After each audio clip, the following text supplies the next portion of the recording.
what was my take on first year?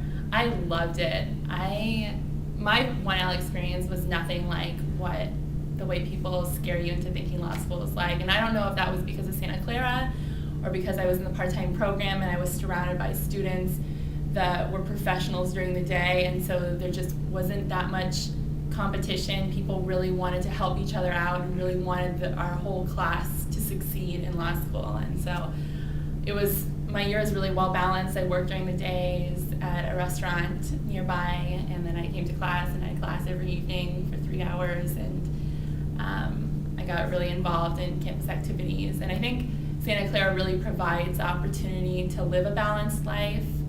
I'm sure there are students out here that did feel competition, but in general it seems that the consensus from a lot of my friends here is that Santa Clara is a really positive environment that promotes group learning. How is the life of a 2L different from the life of a 1L? I'm not sure, it's pretty different for me, partly because I switched to being in the full-time program this year, so I'm taking more classes and I'm on campus during the day more than in the evenings, but that's been a perk I've enjoyed. It's a lot easier to be involved and know what's going on around school when you're here during the 12 to 1 o'clock slot.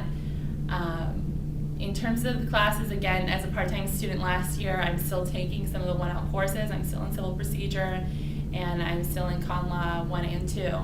So the material is still sort of more difficult, and there's still the harsh 1L grading curve being applied to my classes this year. So in terms of the classes, I'd say it's about the same, but I have had the ability to add in some of the elective courses that I wasn't able to have last year, so that kind of breaks up my day instead of just the 1L core classes.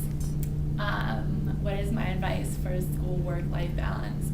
I would say the most important thing you can do for yourself in law school is to find time for yourself. And it's very easy to get caught up, and there's a lot of schoolwork. There's always, I think the consensus from many people I talk to is there's always something more you could be doing that's school related at any one time during the year. But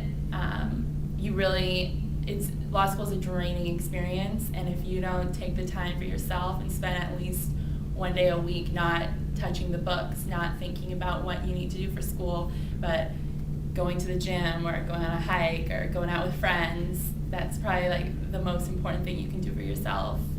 And I think everyone in law school, for the most part here at Santa Clara, we do find time to, be with friends and family and do things outside of the classroom. So we always have friends going out to get drinks or to go watch a baseball game or anything. Why did I decide to attend Santa Clara University? Santa Clara wasn't originally one of my first choices. I really wanted to study international law and get a master's in foreign affairs. And so a lot of the schools back east were the ones who were luring me. But the more I looked into Santa Clara and the more I found out about our Center for Global Law and Policy, as well as the fact that Santa Clara is close to my hometown, I grew up in Cupertino, those were sort of the aspects that lured me to come back home to the Bay Area. And I knew that one day I'd want to work here, and going to Santa Clara is a great networking opportunity if you want to have a job in the Silicon Valley. So those were my deciding factors.